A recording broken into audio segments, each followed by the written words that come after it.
Jauh sebelum manusia pertama menginjakan kaki di bumi, jauh sebelum sejarah ditulis, sebelum dosa pertama terjadi, alam semesta telah berjalan dalam ketetapan yang sempurna. Langit dipenuhi oleh makhluk-makhluk yang tidak pernah bermaksiat. Mereka adalah para malaikat. Makhluk yang diciptakan oleh Allah untuk selalu taat, tanpa pernah membangkang. Mereka tidak memiliki hawa nafsu seperti manusia. Tidak ada keinginan untuk melanggar. Tidak ada kesombongan. Tidak ada pertentangan. Siang dan malam mereka bertasbih, tanpa lelah, tanpa henti. Memuji Allah dengan penuh ketundukan. Menjalankan setiap perintah dengan sempurna. Di alam itu, tidak ada dosa. Tidak ada pengkhianatan. Tidak ada pertumpahan darah. Semuanya berjalan dalam harmoni ketaatan.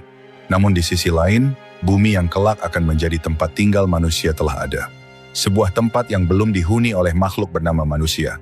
Sebagian ulama tafsir menyebutkan bahwa sebelum manusia, bumi pernah dihuni oleh makhluk lain, seperti bangsa jin, dan di antara mereka ada yang melakukan kerusakan dan pertumpahan darah.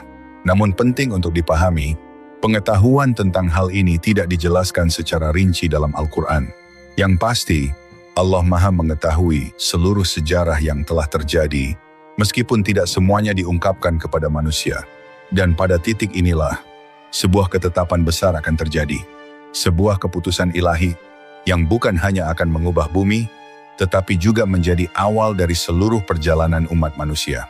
Sebuah keputusan yang membuat para malaikat bertanya, dan menjadi awal dari kisah panjang antara ketaatan dan pembangkangan. Kisah kita baru saja dimulai. Sebelum masuk ke kisah selengkapnya, mari kita bersolawat kepada Nabi Muhammad SAW. Semoga keberkahan selalu terlimpah pada kita semua. Amin ya Rabbal Alamin.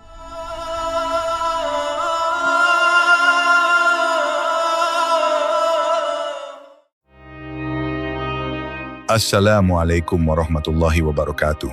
Pada satu momen yang agung, Allah menyampaikan sebuah ketetapan kepada para malaikat. Sebuah keputusan yang akan mengubah arah kehidupan di bumi selamanya. Dalam ayat 30 Allah berfirman, "Sesungguhnya aku hendak menjadikan seorang khalifah di bumi." Kalimat itu singkat, namun mengandung makna yang sangat dalam. Khalifah, makhluk yang akan diberi amanah. Makhluk yang akan hidup di bumi, mengelola, memilih, dan menjalani ujian kehidupan. Ketika para malaikat mendengar ketetapan itu, mereka tidak menentang, tidak membangkang. Namun mereka bertanya, bukan karena ragu, bukan karena menolak, tetapi karena ingin memahami hikmah di balik keputusan tersebut. Mereka berkata, "Apakah engkau hendak menjadikan di sana makhluk yang akan membuat kerusakan dan menumpahkan darah, sementara kami senantiasa bertasbih memujimu dan mensucikanmu?" Pertanyaan itu lahir dari ketaatan, bukan pembangkangan. Para malaikat mengetahui sesuatu atau diberi pemahaman bahwa makhluk yang akan menghuni bumi ini memiliki potensi melakukan kerusakan. Namun di balik pertanyaan itu, tidak ada sedikit pun kesombongan, hanya keinginan untuk memahami. Dan Allah menjawab dengan satu kalimat yang penuh rahasia. "Sesungguhnya aku mengetahui apa yang tidak kamu ketahui." Jawaban itu tidak panjang, namun cukup untuk menegaskan satu hal, bahwa di balik penciptaan manusia, ada hikmah besar yang tidak seluruhnya mampu dipahami oleh makhluk. Ada potensi kebaikan, ada potensi kemuliaan yang belum terlihat. Dan dari sinilah, kisah manusia benar-benar dimulai. Sebuah kisah tentang makhluk yang akan diberi pilihan, antara taat atau membangkang, antara rendah hati atau sombong. Sebuah kisah yang bukan hanya tentang awal penciptaan, tetapi tentang ujian yang akan berlangsung hingga akhir zaman.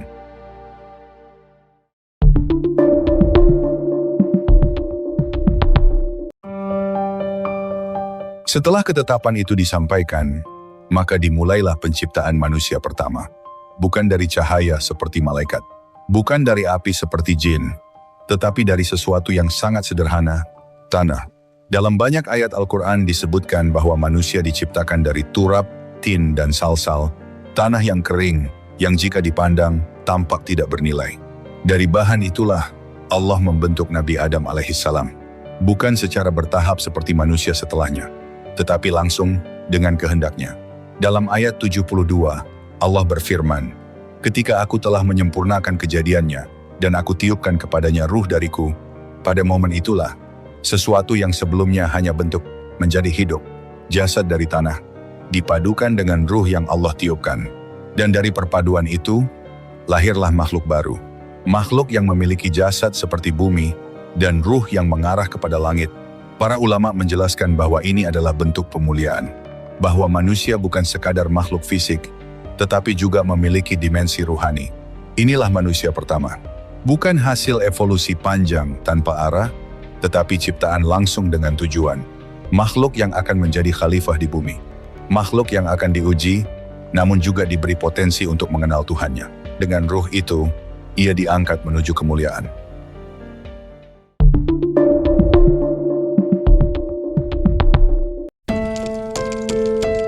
Setelah Nabi Adam alaihissalam diciptakan, Allah tidak membiarkannya tanpa keistimewaan.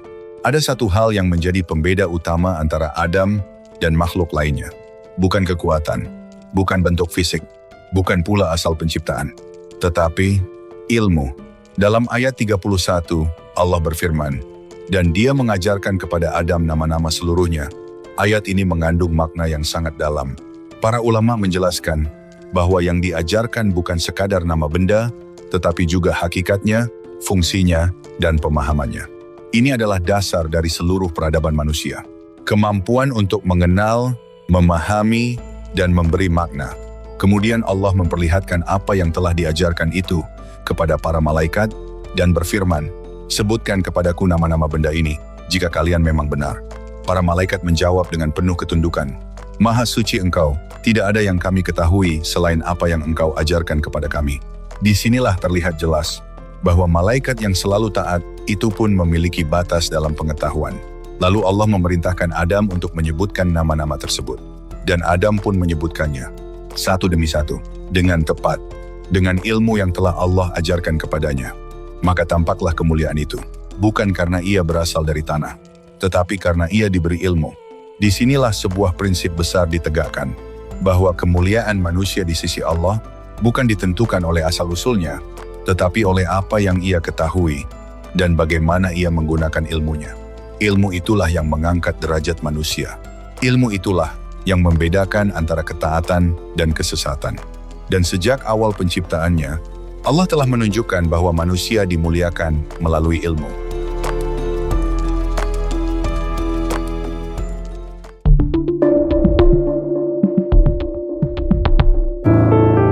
Setelah Allah menunjukkan keutamaan Nabi Adam melalui ilmu, datanglah sebuah perintah yang mengguncang langit. Perintah yang menjadi ujian, bukan bagi Adam, tetapi bagi makhluk lain. Allah berfirman kepada para malaikat untuk bersujud kepada Adam. Dalam ayat 34, "Dan ingatlah ketika kami berfirman kepada para malaikat, sujudlah kalian kepada Adam."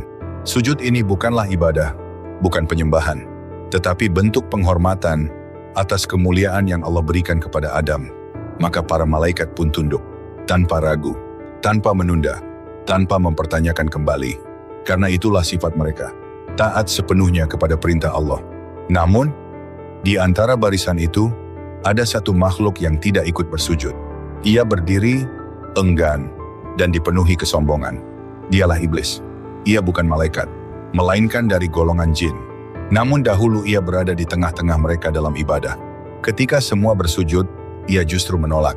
Dan dari sinilah, awal dari sebuah kejatuhan besar dimulai. Allah menyebutkan bahwa ia enggan dan menyombongkan diri, dan ia termasuk golongan yang kafir. Satu penolakan yang bukan sekadar pelanggaran, tetapi lahir dari hati yang merasa lebih tinggi. Inilah momen pertama dalam sejarah di mana kesombongan muncul di hadapan perintah Allah. Dan dari sinilah akan terbuka babak baru yang jauh lebih besar. Bukan lagi sekadar tentang ketaatan, tetapi tentang pembangkangan, yang kelak akan menjadi musuh bagi manusia sepanjang zaman.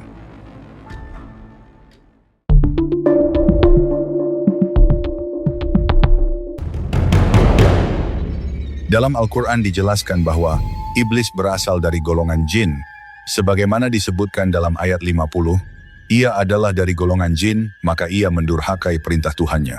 Namun sebelum pembangkangan itu, iblis termasuk makhluk yang rajin beribadah.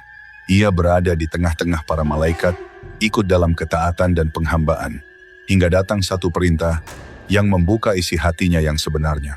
Ketika Allah memerintahkan untuk bersujud kepada Adam, iblis menolak Dan ketika ditanya apa yang menghalanginya, ia menjawab dengan penuh kesombongan, "Aku lebih baik darinya.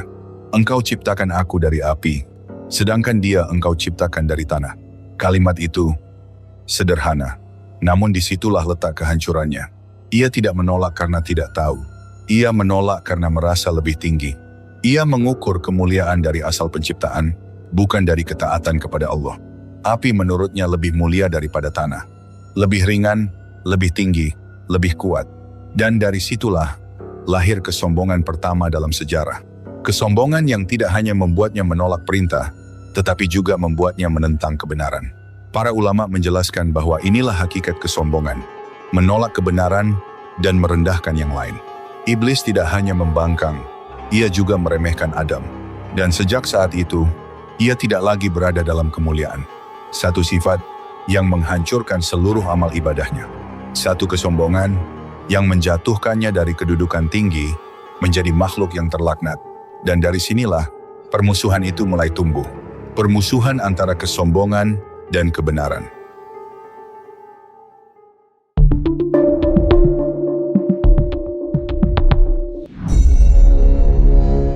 Tidak ada lagi tempat bagi iblis di dalam kemuliaan. Ia telah menolak perintah Allah, bukan karena tidak mampu, tetapi karena enggan dan merasa lebih tinggi. Maka Allah menetapkan keputusannya. Iblis diusir dari rahmatnya, dijauhkan dari kemuliaan yang dahulu pernah ia rasakan. Ia menjadi makhluk yang terlaknat hingga hari kiamat.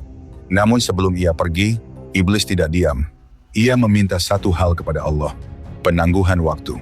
Ia berkata agar diberi kesempatan hidup hingga hari kebangkitan. Dan Allah dengan hikmahnya mengabulkan permintaan itu. Bukan karena iblis layak, tetapi karena bagian dari rencana besar yang telah Allah tetapkan. Lalu disitulah iblis mengucapkan sumpahnya. Sumpah yang akan menjadi awal dari permusuhan panjang dengan manusia. Ia berkata, "Karena engkau telah menyesatkanku, pasti aku akan menghalangi mereka dari jalanmu yang lurus."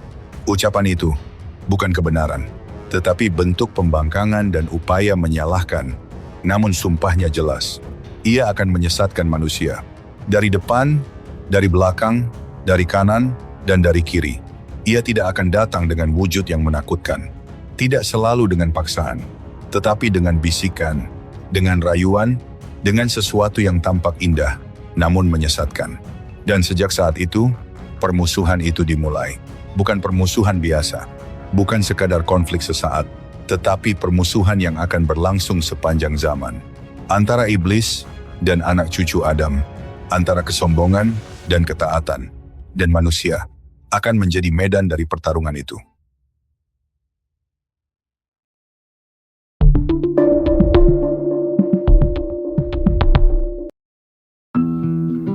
Allah memuliakan Nabi Adam dengan tempat tinggal yang penuh kenikmatan. Surga, sebuah tempat yang tidak ada rasa lapar, tidak ada rasa haus, tidak ada kelelahan, dan tidak ada penderitaan. Disinilah kehidupan pertama manusia dimulai dalam keadaan sempurna. Namun Adam tidak dibiarkan sendiri. Allah menciptakan untuknya seorang pasangan, agar ia merasakan ketenangan dan tidak hidup dalam kesendirian. Dalam surat Al-A'raf ayat 189 disebutkan, "Dialah yang menciptakan kamu dari diri yang satu, dan darinya dia menciptakan pasangannya, agar dia merasa tenteram kepadanya." Pasangan itu adalah Hawa. Dalam hadits yang sahih disebutkan bahwa perempuan diciptakan dari tulang rusuk. Para ulama menjelaskan hal ini sebagai bentuk kasih sayang dan keserasian, bukan untuk merendahkan, melainkan agar keduanya saling melengkapi. Kini Adam tidak lagi sendiri. Ia hidup bersama pasangannya, dalam kenikmatan yang luas, tanpa kekurangan sedikit pun. Namun, di balik semua kenikmatan itu, Allah menetapkan satu batas. Karena kehidupan tanpa batas bukanlah ujian, dan ujian itu akan segera dimulai.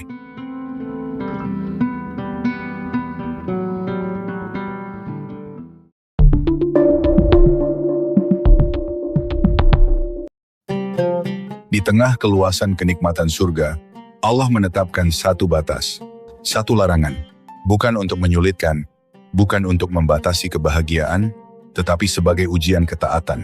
Dalam Quran Surat Al-Baqarah ayat 35, Allah berfirman kepada Nabi Adam, "Wahai Adam, Tinggallah engkau dan istrimu di dalam surga, dan makanlah dari makanan surga yang banyak lagi baik di mana saja kamu sukai. Tetapi janganlah kamu dekati pohon ini, nanti kamu termasuk orang-orang yang zalim. Perhatikan, Allah tidak hanya melarang untuk memakan, tetapi bahkan melarang untuk mendekati. Ini adalah pelajaran besar sejak awal kehidupan manusia, bahwa jalan menuju pelanggaran seringkali dimulai dari langkah kecil, dari kedekatan, dari rasa penasaran, dari hal yang tampak sepele. Di dalam surga, segala sesuatu dihalalkan bagi Adam dan Hawa. Kecuali satu, hanya satu. Namun justru dari satu larangan itulah, ujian dimulai. Apakah manusia akan taat sepenuhnya? Atau mulai mempertanyakan dan mendekati batas? Disinilah hakikat ketaatan diuji. Bukan ketika banyak larangan, tetapi ketika hanya ada satu, dan manusia tetap memilih untuk menjaganya. Dan pada titik inilah, setan yang telah bersumpah menyesatkan, melihat celahnya. Ujian itu belum selesai. Justru, baru saja dimulai.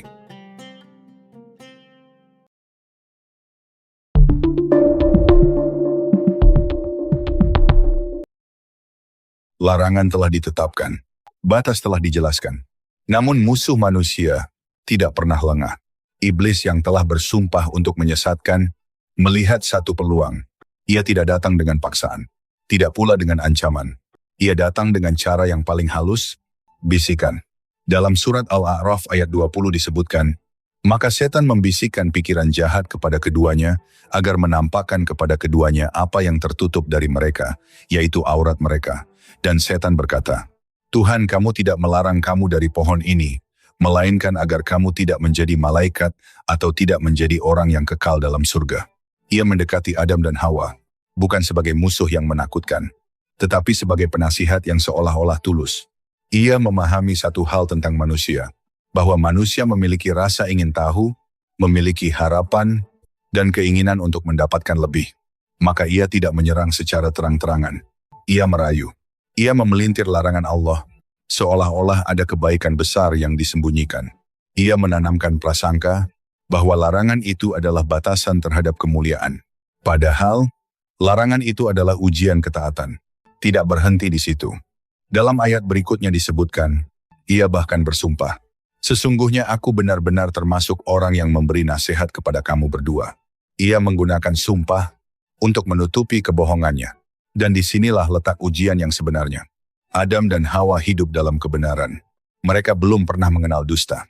Maka ketika ada makhluk yang bersumpah, hati mereka tidak membayangkan adanya kebohongan. Perlahan, bisikan itu masuk. Rasa penasaran muncul. Pertanyaan mulai tumbuh. Apakah benar ada sesuatu yang lebih? Apakah benar pohon itu menyimpan keistimewaan? Dan dari satu bisikan kecil, ujian itu berubah menjadi keputusan. Setan tidak memaksa. Ia hanya membuka jalan. Dan manusia yang akan memilih langkahnya.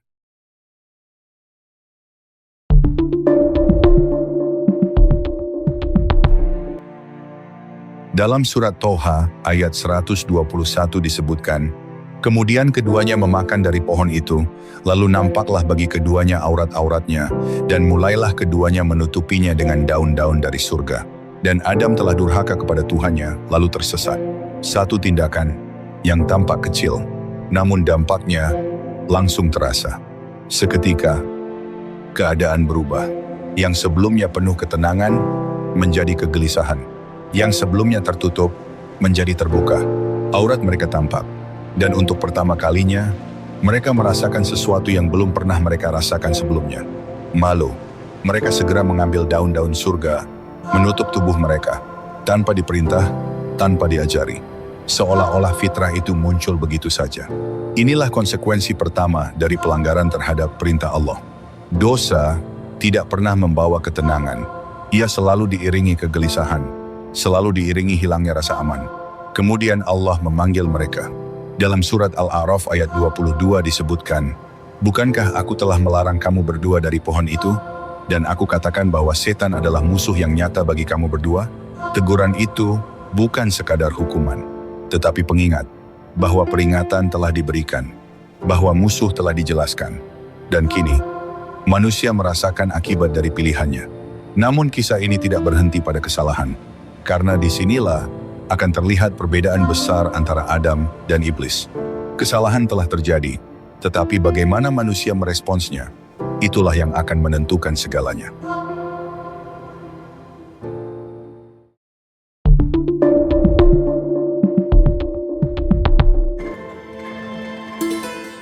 Kesalahan telah terjadi, namun kisah manusia tidak berhenti pada dosa. Disinilah perbedaan besar antara Adam dan iblis terlihat jelas. Iblis membangkang, lalu membela diri. Ia menyalahkan dan tetap dalam kesombongan. Namun Adam memilih jalan yang berbeda. Ia tidak lari dari kesalahan, tidak menyalahkan keadaan, tidak pula menyalahkan pasangannya. Ia mengakui, ia menunduk, ia kembali kepada Allah. Dalam surat Al-A'raf ayat 23, Allah mengabadikan doa mereka. Keduanya berkata, "Ya Tuhan kami telah menzalimi diri kami sendiri. Dan jika Engkau tidak mengampuni kami dan memberi rahmat kepada kami, niscaya kami termasuk orang-orang yang rugi."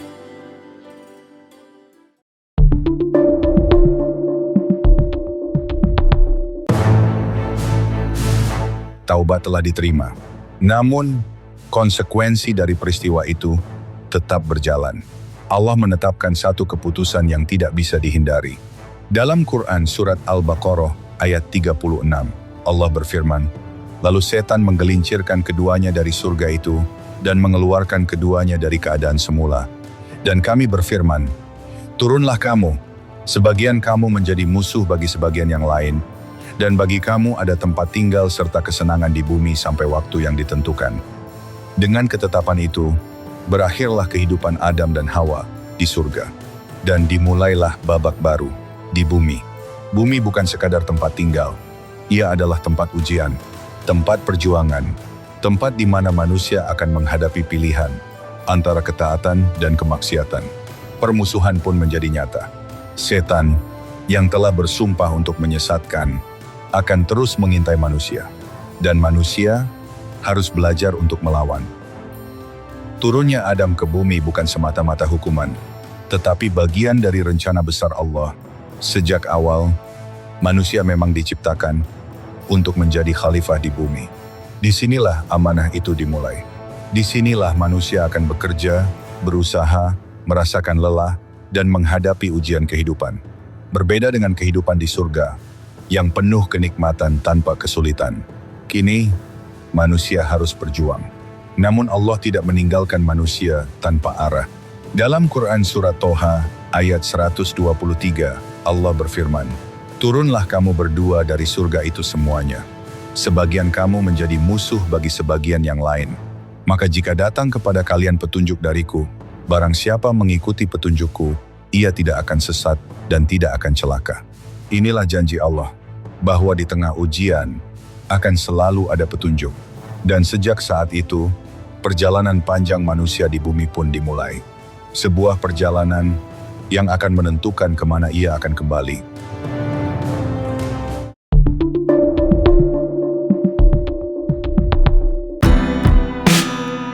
Selama ini banyak dari kita yang beranggapan bahwa turunnya Nabi Adam dari surga merupakan suatu konsekuensi hukuman akibat melanggar larangan Allah untuk tidak mendekati suatu pohon yang ada di surga.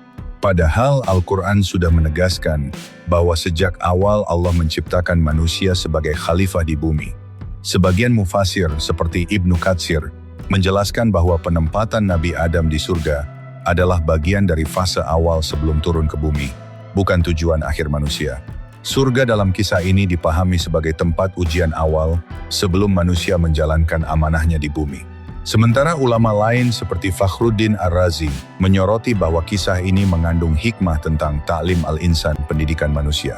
Bukan sekadar soal larangan, tetapi tentang bagaimana manusia belajar memahami batas dan tanggung jawab.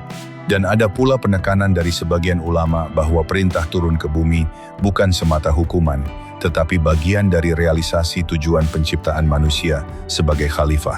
Artinya, turunnya Nabi Adam ke bumi bukan akibat kegagalan, tetapi tujuan yang sudah ditetapkan sejak awal penciptaan. Lalu bagaimana dengan larangan pohon itu? Para ulama menjelaskan bahwa larangan tersebut adalah bagian dari ujian, sebuah simbol bahwa manusia memiliki kehendak, tetapi juga memiliki batas. Ketika Adam tergelincir, Al-Quran tidak menggambarkannya sebagai kehancuran akhir. Justru sebaliknya, Nabi Adam segera bertobat dan Allah menerima taubatnya. Di sini terlihat satu hal penting dalam penjelasan para ulama, bahwa kisah ini bukan kisah jatuhnya manusia, tetapi kisah proses manusia menjadi manusia. Maka ketika Nabi Adam akhirnya diturunkan ke bumi, itu bukan berarti tujuan berubah, tetapi transisi dari fase persiapan menuju fase tanggung jawab.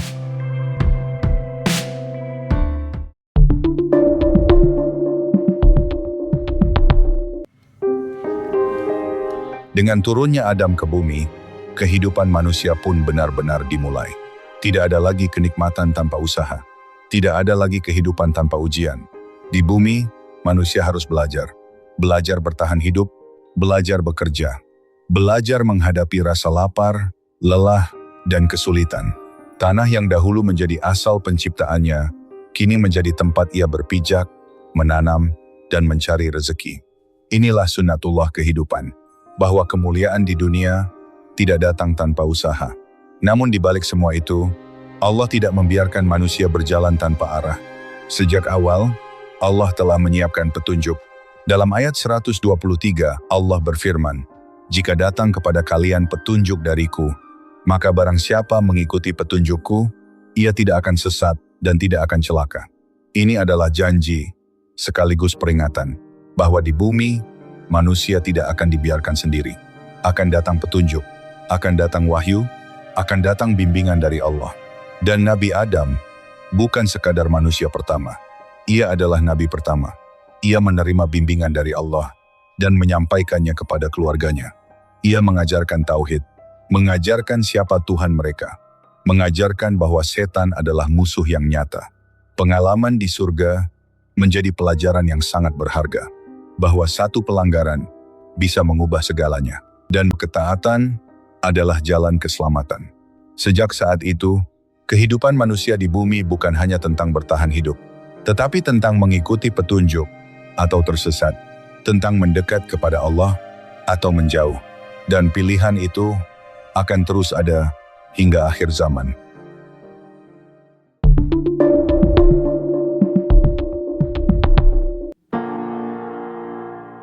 Seiring berjalannya waktu, kehidupan di bumi mulai berkembang.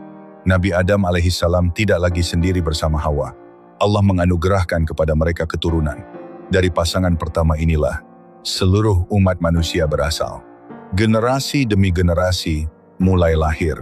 Bumi yang sebelumnya sunyi, perlahan dipenuhi oleh manusia. Rumah tangga pertama di bumi menjadi tempat pendidikan pertama bagi umat manusia. Di sanalah Nabi Adam mendidik anak-anaknya, mengajarkan tauhid, mengajarkan ketaatan, dan memperingatkan tentang bahaya setan.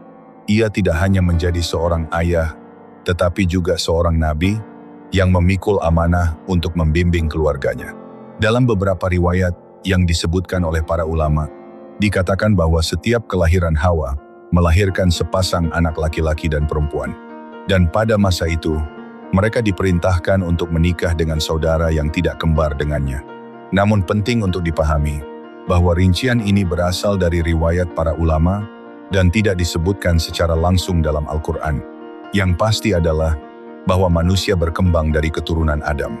Dan sejak awal, pendidikan pertama yang diberikan adalah tauhid, mengenal Allah, menyembah hanya kepadanya, dan menjauhi bisikan setan.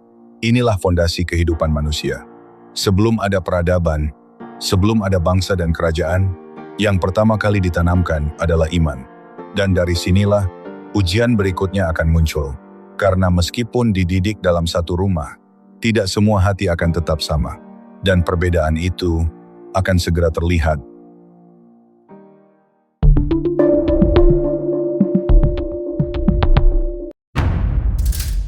Di tengah keluarga pertama di bumi, ujian itu akhirnya datang. Bukan dari luar, tetapi dari dalam, dari anak-anak Nabi Adam sendiri. Dua bersaudara, dibesarkan dalam didikan yang sama, mengenal Tuhan yang sama, namun memiliki hati yang berbeda. Untuk menyelesaikan sebuah perselisihan, keduanya diperintahkan untuk mempersembahkan kurban kepada Allah. Sebuah ujian keikhlasan. Salah satu dari mereka memberikan yang terbaik, dengan hati yang tulus, dengan ketakwaan. Sementara yang lain memberikan apa yang tidak terbaik, tanpa kesungguhan, maka hasilnya jelas. Allah menerima dari yang satu dan menolak dari yang lain. Dan disinilah muncul sesuatu yang sangat berbahaya. Dengki, hati yang tidak menerima, mulai dipenuhi iri. Ia tidak melihat kesalahannya sendiri, tidak memperbaiki dirinya, tetapi justru menyalahkan orang lain. Dengan penuh amarah, ia berkata, "Aku pasti akan membunuhmu." Namun saudaranya menjawab dengan ketenangan, "Sesungguhnya Allah hanya menerima dari orang-orang yang bertakwa. Jika engkau menggerakkan tanganmu untuk membunuhku, aku tidak akan menggerakkan tanganku untuk membunuhmu. Aku takut kepada Allah, Tuhan seluruh alam." Namun, ketika hati telah dikuasai dengki, kebenaran seringkali tidak lagi terdengar, dan terjadilah sesuatu yang belum pernah terjadi sebelumnya. Pembunuhan pertama dalam sejarah manusia. Darah pertama yang tertumpah di bumi adalah darah saudara sendiri. Inilah bukti bahwa ketika iman melemah, manusia bisa jatuh lebih rendah dari apapun. Dan sejak saat itu, jejak kejahatan mulai ada di bumi. Jejak yang akan diikuti oleh generasi setelahnya.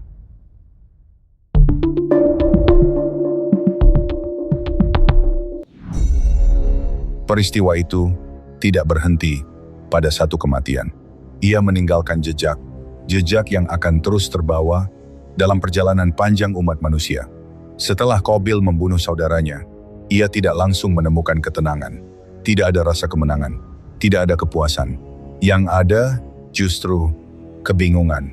Ia berdiri di hadapan jasad saudaranya sendiri, tanpa tahu apa yang harus dilakukan.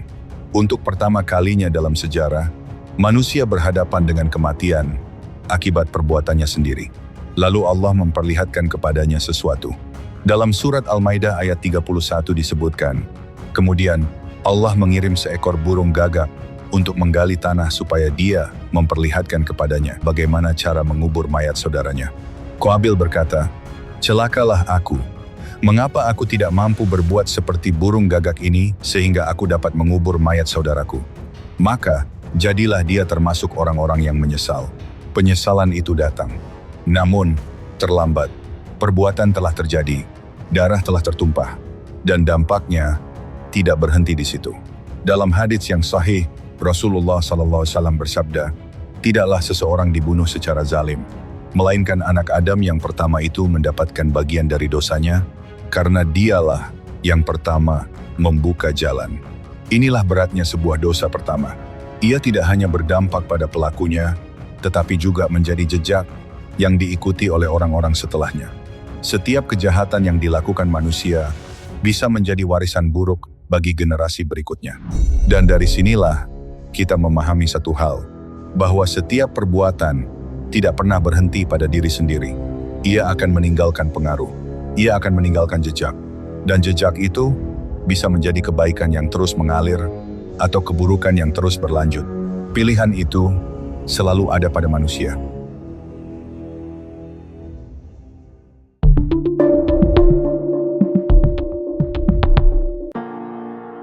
Setiap yang hidup pasti akan sampai pada akhirnya.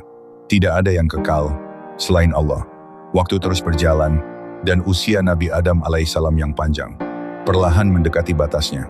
Ia telah menyaksikan banyak hal, kelahiran dan kematian, ketaatan dan pembangkangan, kebahagiaan dan kesedihan. Ia pernah merasakan kemuliaan di surga dan juga ujian di bumi.